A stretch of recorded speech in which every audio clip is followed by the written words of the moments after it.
الكنافة النابلسية من ألذ وأطعم الحلويات الشرقية اللي بتشتهر بيها بلاد الشام. كمان انتشرت جدا في البلاد العربية وخصوصا مصر، وأصبحت الكنافة النابلسية من الحلويات الأساسية جدا وخصوصا في رمضان. وعشان كتير جدا مننا بيعشق الكنافة النابلسية، بس للأسف مش دايما بتطلع ناجحة أو مش كتير بتظبط معانا. عشان كده عملتلكم النهاردة الكنافة النابلسية بطريقة بسيطة وسهلة جدا، بالظبط بنفس طريقة المحلات السورية المنتشرة في بلاد كتير جدا. بس قبل ما ابدأ حلقتي معاكم النهاردة، اللي ما يعرفنيش، انا الدكتورة سمسمة، ودي قناتي قناة صحة وجمال وطبخ، واللي بقدم لكم فيها سلسلة حلقات متتالية عن الصحة ووصفات للجمال والطبخ للمبتدئين. ويلا بينا نبدأ حلقتنا بسرعة ببسم الله ما شاء الله لا قوة إلا بالله، اللهم بارك.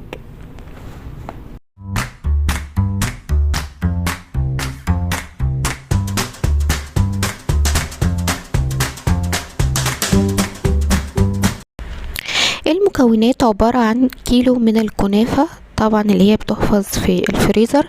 انا ما استخدمتهاش كلها، انا يدوب استخدمت كوبايتين بس من الكنافة. كمان استخدمت الجبنة الموتزاريلا، في ناس ممكن تستخدم الجبنة العكاوي، بس العكاوي مش بتديني المطة الحلوة بتاعة الكنافة النابلسية. نص كوب من الزبدة وسيحتها طبعا، وشربات الكنافة الخفيف، وصبغة الكنافة طبعا دي ممكن تستغني عنها، بس انا حطيت كمية بسيطة جدا يدوب قطرتين، بحيث ان هي تديني اللون الغامق بتاع الكنافة. الصبغة دي طبعا مفيش اي ضرر منها. جبت طبق وابتديت افرغ محتويات الكيس بتاع الجبنة الموتزاريلا، ونقعتها في مية علشان تنزل كل طعم المالح بتاعها، لان انا محتاجاها هنا بدون طعم مالح. نقعتها وغيرت المية عليها مرتين، وجبت الكنافة وطحنتها في المطحنة بحيث ان هي تكون طول الشراية قصير جدا، يكاد يكون بودر، هو الطول اللي انتوا شايفينه ده. واخدت منها كوبايتين، وجبت شربات الكنافة، معلقتين من شربات الكنافة خلطتهم بالزبدة ونزلت بيهم على الكنافة. فايدة الشربات هنا هو اني بستبدله، طبعا بستبدل الشربات عن السكر، يعني مش بحط سكر، بحط شربات. نمرة 2، هو بيدي اللون الذهبي الجميل الغامق بتاع الكنافة، مش الصبغة ابدا. انا يدوب حطيت قطرتين بس من الصبغه، بس بجد اللي بيدي اللون الحلو هو العسل او الشربات بتاع الكنافه.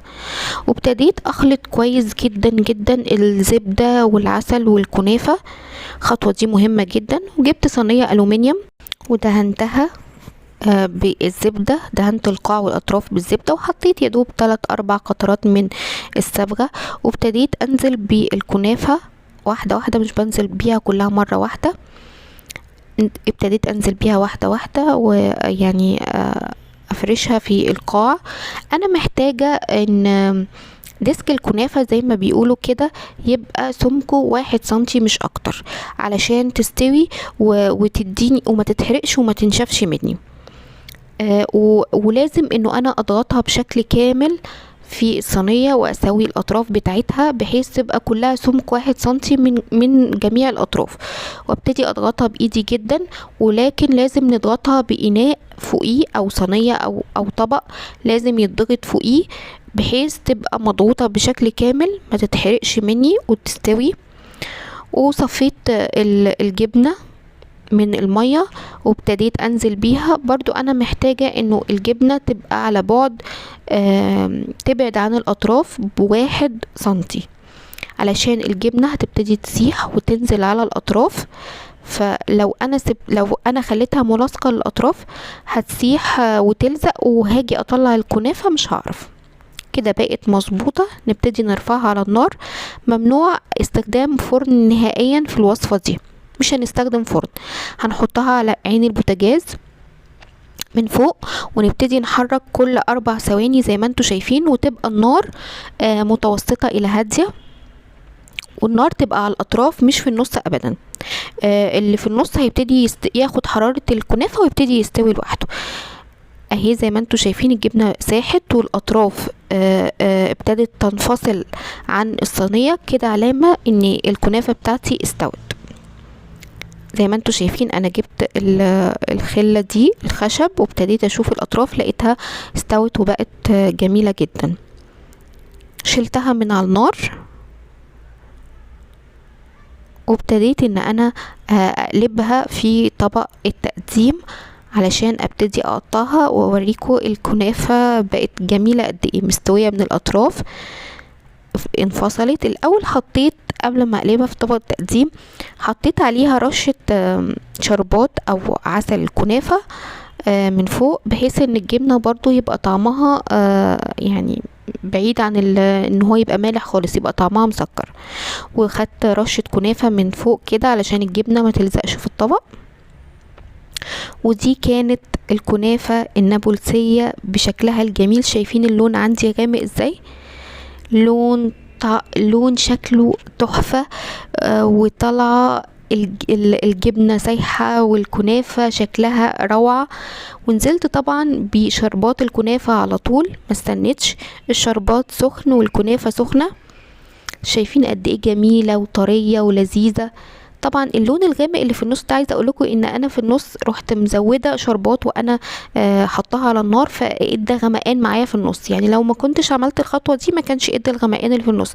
هي مش حته غامقه قوي بس الصوره مش موضحاها. بس بشكل عام الكنافه طالعه الوش بتاعها احمر وجميل زي بتاعه المحلات بالظبط.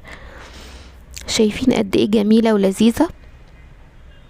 طبعا انا جيت احط الجناش بتاعها، ما كانش متوفر عندي الفستق، فابتديت احط جوز الهند، كانت برضو شكلها رائع جدا.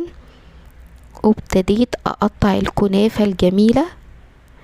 عايزه اقول لكم بقى ان الموتزاريلا قد ايه كانت مناسبه جدا والطف بكتير من العكاوي. انا جربت العكاوي قبل كده ما طلعتش بالجمال ده. شايفين بقى الكنافه قد ايه طريه وجميله، والمطة بتاعة الجبنة رهيبة روعة، يعني مطة كده يعني من هنا لأسوان. شايفين قد ايه مطة الجبنة كتيرة وطويلة جدا وناجحة جدا جدا، والكنافة قد ايه طرية. شايفين لذيذة، مش قادرة اوصف لكم جمالها قد ايه. طبعا الحاجة لما تكون معمولة في البيت بتبقى يعني انتي واثقة في المكونات ونظافتها وقد كده بتبقى ناجحة وجميلة افضل من بتاعت بره. شايفين عاملة ازاي يا جماعة؟ يعني الصورة تتحدث عن نفسها زي ما بيقولوا. جميلة جميلة جميلة، جربيها صدقيني هتعجبك اكتر بكتير من بتاعت المحلات. يعني طعم وشكل وحاجة يعني فخمة جدا. لو عجبك الفيديو ما تنسيش تعملي لايك كتير كتير قوي، لان ده يعني اكيد بيساعدني. وتعملي شير كتير برضو عشان انتي تستفيدي وغيرك يستفيد من الوصفة دي. وكمان لو لسه ما اشتركتيش في القناة اعملي اشتراك وفعلي زر الجرس عشان يوصلك مني كل جديد. واستنيني كل خميس الساعة 9 بفيديو جديد اقوى واحلى من اللي قبليه، الساعة 9 طبعا بتوقيت مصر. انا كده خلصت حلقتي، ليكم مني ارق التحية والسلام عليكم ورحمة الله وبركاته.